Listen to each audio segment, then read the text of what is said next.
1840. C'est le chiffre que je vous demande de garder en tête.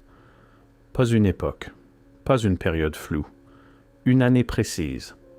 3 expéditions, américaines, britanniques, françaises, ont chacune rallié indépendamment le même continent gelé, l'Antarctique, à quelques mois d'intervalle. Pendant des années, j'ai accepté cela sans sourciller. Exploration parallèle, l'ère des grandes découvertes. Ça tient la route, en apparence. Puis j'ai trouvé une seule ligne enfouie dans une note de bas de page du journal de bord supprimé de Wilkes, une ligne que ses supérieurs avaient caviardée dans la version publiée. 7 mots. Formation incompatible avec tout processus naturel connu. 50 ans plus tard, un survivant de la première expédition à hiverner en Antarctique, menée par un explorateur norvégo-britannique du nom de Borchgrevink, accorda une unique interview dans laquelle il décrivait son équipage apercevant des villes sous la glace. Ce passage ne fut pas traduit en anglais avant 60 ans. C'est là que j'ai cessé de pouvoir détourner le regard. Établissons d'abord ce que nous savons, ce que les manuels nous enseignent, ce que le récit officiel tel qu'il est daigne nous livrer. Charles Wilkes, officier de marine américain. Il appareilla en août 1838 à la tête d'une escadre de 6 navires. Il cartographia plus de 2400 km de côte antarctique et rentra en 1842. Son rapport, celui qu'il déposa, fut presque aussitôt contesté par ses propres officiers, non pas parce qu'il en disait trop, parce qu'il en disait trop peu. Ces cartes comportaient des éléments, des formations.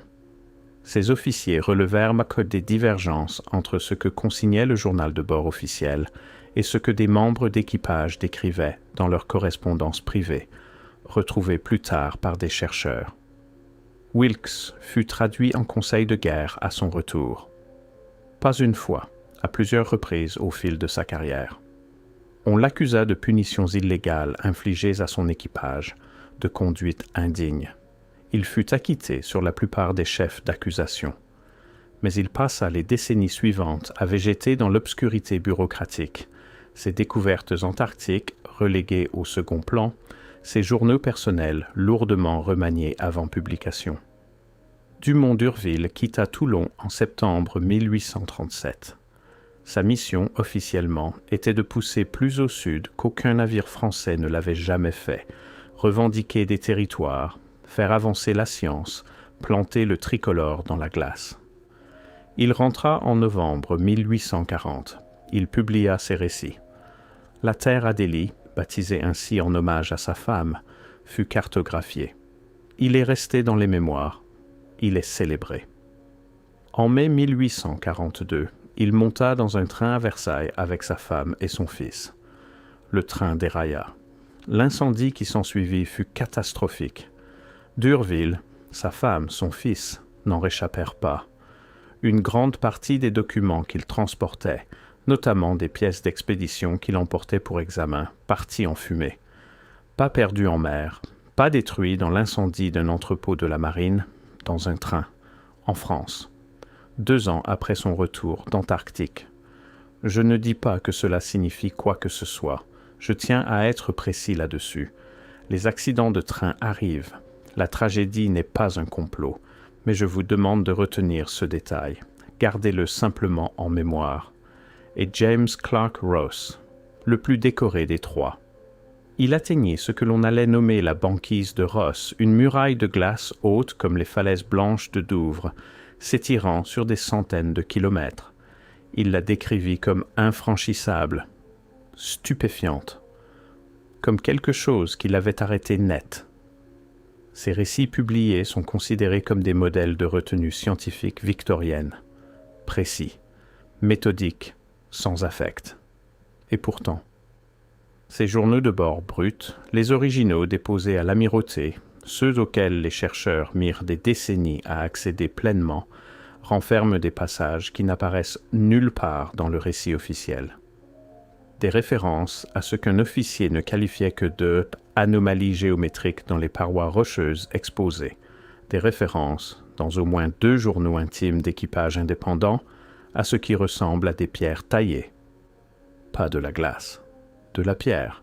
Si l'on tire le fil plus loin, et une fois qu'on commence, il devient franchement difficile de s'arrêter, on arrive à Karsten Borchgrevink, explorateur norvégo-britannique. Il faisait partie d'une expédition baleinière en 1895 qui devint, de l'avis général, le premier groupe à avoir réellement posé le pied sur le continent antarctique. Pas seulement à le cartographier depuis le large, pas seulement à s'en approcher avant de rebrousser chemin, y débarquer, y mettre les pieds, y marcher. Il revint en 1898 avec une expédition scientifique dédiée, l'expédition Southern Cross, et passa l'hiver 1899 sur le continent. Les premiers êtres humains à hiverner délibérément en Antarctique. Qui trouva-t-il? C'est là que le récit officiel fait quelque chose que j'ai appris à reconnaître. Il se rétrécit. Il devient très précis sur certains points, le froid, l'isolement, les échantillons biologiques, les relevés météorologiques, et très vague, d'une imprécision presque calculée, sur d'autres. Un membre de son équipage, un zoologiste du nom de Nikolai Hanson, mourut durant l'expédition. Cause officielle, une affection digestive. Il avait 29 ans. Il fut enterré sur une crête dominant la baie. Sa mort ne reçoit qu'un paragraphe dans la plupart des récits historiques. Un autre membre de l'équipage rentra de l'expédition et passa le restant de sa vie à refuser de s'exprimer publiquement sur ce qu'il avait vécu. Il accorda une seule interview, une seule, à un journal norvégien en 1903. Le passage concerné ne fut pas traduit en anglais pendant près de 60 ans. Quand il le fut enfin, il décrivait des membres d'équipage connaissant ce que l'intervieweur appelait avec délicatesse des épisodes de fixation géographique. Autrement dit, des membres d'équipage qui s'étaient convaincus de voir quelque chose sous la glace. Quelque chose d'organisé, quelque chose qui n'aurait pas dû se trouver là. Plus on plonge dans les propres écrits de Borchgrevink, plus on remarque un schéma récurrent dans son langage. Il est précis sur la logistique. Il est minutieux sur la faune. Il devient étrangement abstrait, presque poétique, presque fuyant, lorsqu'il décrit la géologie des terres intérieures. Quand il décrit l'aspect du rocher là où le vent avait balayé la glace, quand il décrit ce à quoi les formations lui faisaient most penser, il ne finit jamais ses phrases. Pas une seule fois, pas métaphoriquement. Littéralement, dans au moins 3 passages connus de sa correspondance privée, la phrase décrivant les formations rocheuses est soit brusquement interrompue, soit abruptement déviée vers un autre sujet, soit rédigée dans une version qui diverge nettement de celle déposée auprès de ses commanditaires. Parlons maintenant de ce que le témoignage matériel suggère réellement. L'Antarctique n'est pas uniformément recouvert de glace. C'est un fait bien établi.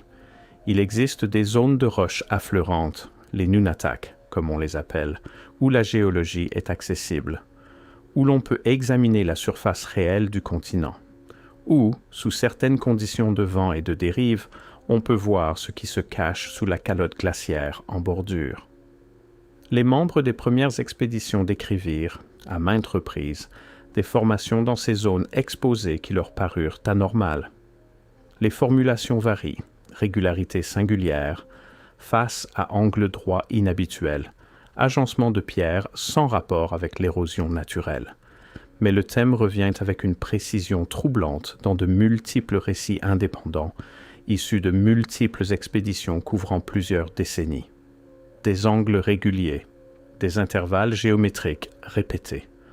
Une pierre qui, selon les mots d'un membre d'équipage dont le journal fut publié à compte d'auteur par sa famille en 1931 et n'a jamais été intégrée à la littérature historique dominante, ne se cassait pas comme se casse la pierre.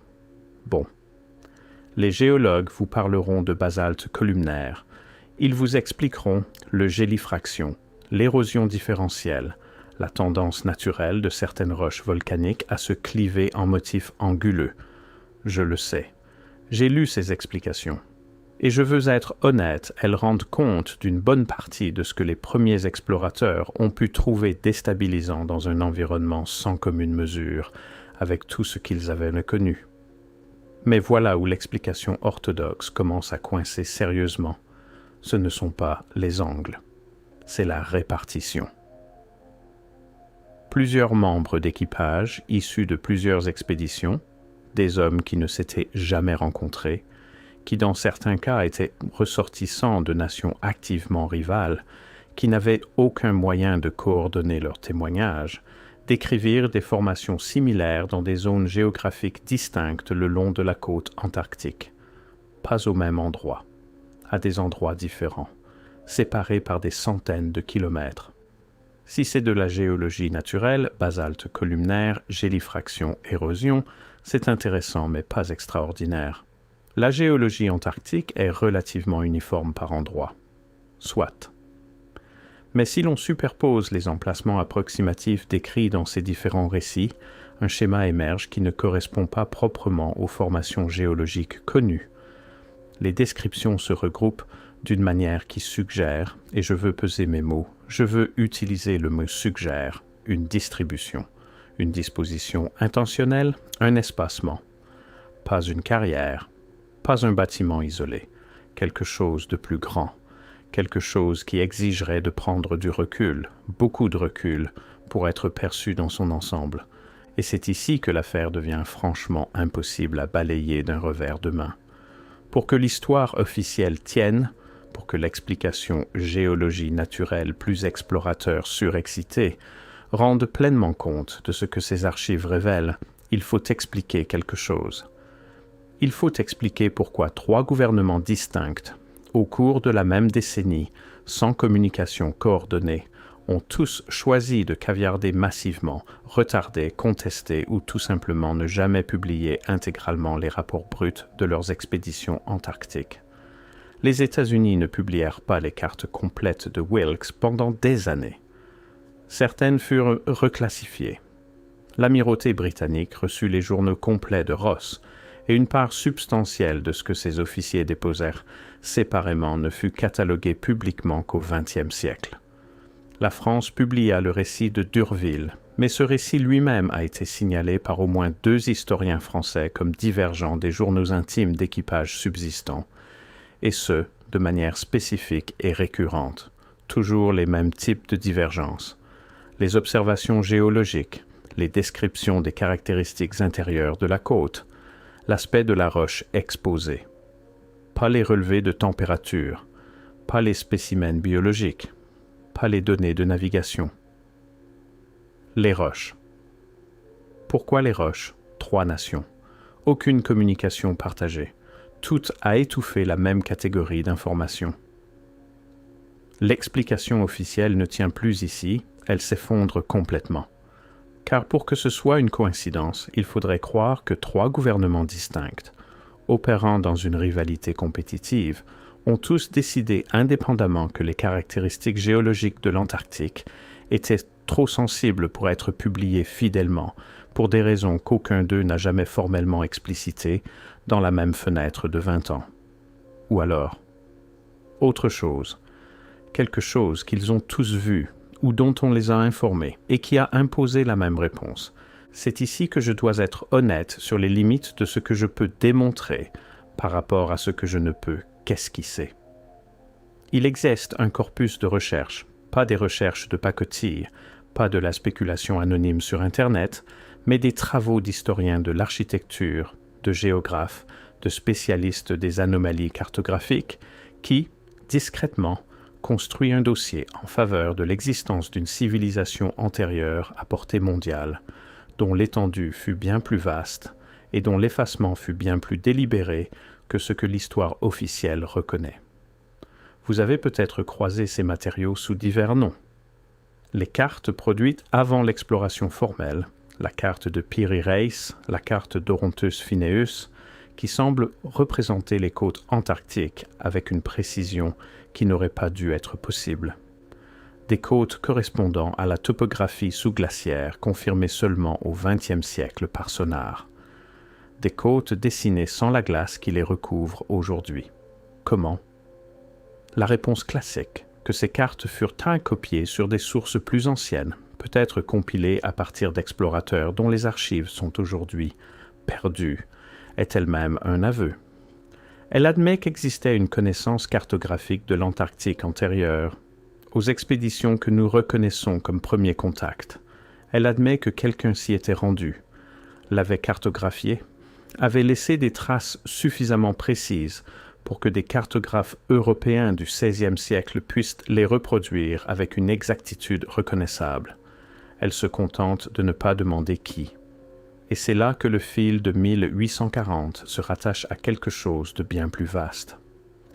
S'y existait à un moment antérieur à l'histoire consignée, ou antérieur à l'histoire à laquelle nous avons accès, une civilisation opérant à une échelle capable d'une présence mondiale, capable de construire dans des environnements extrêmes, capable de laisser des traces dans la roche encore visibles aux officiers de marine du XIXe siècle, malgré des siècles d'accumulation de glace et d'érosion, alors la question n'est pas de savoir si l'Antarctique fut habitée.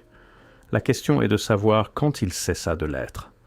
Et la question qui suit est de savoir pourquoi la trace de cette habitation fut si complètement, si systématiquement, si radicalement effacée à l'échelle mondiale. Pas étouffée dans un seul pays, pas enterrée par un seul gouvernement, effacée. À travers les langues, les archives, les mémoires institutionnelles de nations qui ont passé des siècles à se faire concurrence et qui pourtant, d'une manière ou d'une autre, sont parvenus au même silence sur ce seul sujet. Cette uniformité du silence est en elle-même une forme de preuve. Je voudrais revenir un instant sur la dimension humaine, parce que ce n'est pas seulement un mystère d'archives, c'est une histoire sur ce que ces expéditions ont fait aux hommes qui y participèrent. Le taux de détresse psychologique parmi les équipages des premières expéditions antarctiques n'est pas un sujet largement abordé dans la littérature historique dominante, mais il est documenté. Plusieurs membres de l'expédition de Wilkes furent décrits dans les registres du bord comme souffrant de ce que les chirurgiens de l'époque appelaient « folie polaire », un diagnostic fourre-tout couvrant aussi bien le simple mal du pays que des crises aiguës de nature hallucinatoire. Certains de ces hommes décrivirent des visions, des villes, des architectures dans la glace. Je sais quelle est la réaction rationnelle à cela. L'isolement, l'hypoxie, la tension psychologique d'un environnement extrême, les distorsions visuelles causées par les phénomènes lumineux antarctiques. La Fata Morgana, cet effet de mirage bien documenté chez les explorateurs polaires, par lequel la glace lointaine peut prendre l'apparence de tours, de remparts, d'édifices. Tout cela est réel, tout cela est documenté, je ne l'écarte pas. Mais voilà ce à quoi je reviens sans cesse. Les visions que rapportaient ces membres d'équipage n'étaient pas aléatoires. Ce n'étaient ainsi pas des châteaux génériques ni des paysages urbains européens transposés sur la glace. Les descriptions architecturales qui ont survécu dans des lettres privées, des journaux inédits, les un ou deux récits qui parvinrent à l'impression avant d'être discrètement abandonnés, ces descriptions ont un caractère précis, une échelle démesurée, des proportions non européennes, de la pierre plutôt que du bois ou de la brique, des agencements évoquant non pas des bâtiments isolés mais des ensembles planifiés, des quartiers, des grilles, et il le décrivait comme enfoui, visible seulement par fragments, comme si ce qu'il voyait, que ce fût par mirage, hallucination ou autre chose, était le coin exposé de quelque chose d'incomparablement plus grand, encore dissimulé sous la glace. Un officier, je me garderai de le nommer car sa famille est encore identifiable, écrivit dans une lettre à son frère qu'il avait vu depuis le pont du navire, une succession de murailles s'étendant le long de la falaise sur une distance que je ne saurais estimer et ne ressemblant à aucune formation que je puisse attribuer à la nature ou aux intempéries. Il écrivit qu'il en avait informé son commandant. Il écrivit qu'on lui avait ordonné de rayer cela de son journal personnel. Il écrivit qu'il ne l'avait pas rayé de la lettre. La lettre fut donnée à une archive régionale par ses descendants en 1974. Elle a été citée dans exactement un article universitaire. Cet article ne fut jamais republié après sa parution initiale dans une revue spécialisée qui cessa de paraître 2 ans plus tard. Ce qui me frappe, plus je m'attarde sur ces matériaux, ce ne sont pas les anomalies prises une à une. N'importe laquelle d'entre elles peut s'expliquer. N'importe quelle divergence isolée, n'importe quel caviardage singulier, n'importe quelle décompensation d'explorateurs ou mort inexpliquée ou lettres cryptiques, pris séparément, chacun de ces éléments se gère. Du bruit dans l'histoire. C'est le schéma d'ensemble, pas la géologie seule, pas les expéditions simultanées seules, pas les rapports supprimés seuls, pas les morts seuls, pas les membres d'équipage délirants seuls, pas les cartes antérieures aux glaces seules. Tout cela, ensemble, pointant dans la même direction, sur un siècle d'engagement antarctique, à travers des gouvernements qui se détestaient, à travers des langues et des archives et des intérêts institutionnels qui avaient toutes les raisons de se faire concurrence et aucune raison apparente de coopérer, et pourtant convergents sur un seul et même silence. La question n'est pas de savoir qui a pris la décision. Peut-être que personne ne l'a prise. Peut-être que la décision s'est prise d'elle-même comme certaines vérités, si elles sont suffisamment grandes et déstabilisantes, génèrent leur propre pesanteur institutionnelle vers l'effacement. Pas un complot au sens cinématographique. Quelque chose de plus lent, de plus diffus. Quelque chose qui fonctionne à travers l'instinct humain ordinaire de protéger la version de l'histoire qui permet à tout le reste de continuer à tenir. Parce que si ce que ces membres d'expédition ont vu était réel, si les formations étaient architecturales, si l'échelle était celle que les descriptions suggèrent, si la répartition géographique correspond à quelque chose d'intentionnel, alors les implications ne s'arrêtent pas à l'Antarctique. Elles se propagent en arrière à travers tout. Chaque chronologie, chaque hypothèse sur l'âge, l'origine et le rayonnement de la civilisation humaine, chaque carte, chaque mythe fondateur de chaque nation qui envoya des navires vers ces glaces. Une fois qu'on laisse entrer cette possibilité, même à titre de question, même comme hypothèse tenue légèrement et provisoirement, une fois qu'on perçoit la forme de ce que les preuves suggèrent, on comprend pourquoi le silence est si total, et si coordonné et si ancien. 3 expéditions. Un silence. Qu'ont-ils trouvé sur cette côte qui a conduit 3 nations rivales à parvenir indépendamment à la même omission? À quoi ressemblait la roche, dans ses marges balayées par le vent, là où la glace s'était retirée, pour que des officiers de marine chevronnés en viennent à chercher des mots qu'ils n'arrivaient pas à trouver? Pourquoi les cartes précoloniales savent-elles ce qu'elles n'auraient pas dû savoir? Pourquoi les hommes qui l'ont vu de plus près sont-ils rentrés transformés, certains brisés, certains muets, certains morts, avant de pouvoir être convenablement interrogés? Quel est le rapport entre ces distributions géométriques et celles que des chercheurs documentent discrètement dans des dizaines d'autres endroits à travers la Terre? Ces uniformités architecturales, cette coordination impossible, ces indices à l'échelle d'une civilisation qui surgissent partout, où quelqu'un regarde assez attentivement et accepte de noter ce qu'il voit réellement plutôt que ce qu'on lui a dit de voir. Je ne sais pas. Vraiment. Et je tiens à me garder de prétendre davantage que ce que les preuves autorisent. Mais je sais ce que les preuves suggèrent. Je sais ce qu'on ressent à lire ces récits à la suite, à voir le même vide se répéter au fil des décennies, à travers les langues, à travers les mémoires institutionnelles de gouvernement qui n'auraient normalement aucune raison de s'entendre sur quoi que ce soit. On a l'impression d'une porte que quelqu'un a très soigneusement refermée. Et quelque part de l'autre côté, sous une glace qui s'épaissit depuis des siècles, au-dessus d'une pierre qui a peut-être été façonnée par des mains auxquelles nous n'avons pas encore donné de nom, la réponse est toujours là. Elle attend. Que quelqu'un veuille bien poser la question assez fort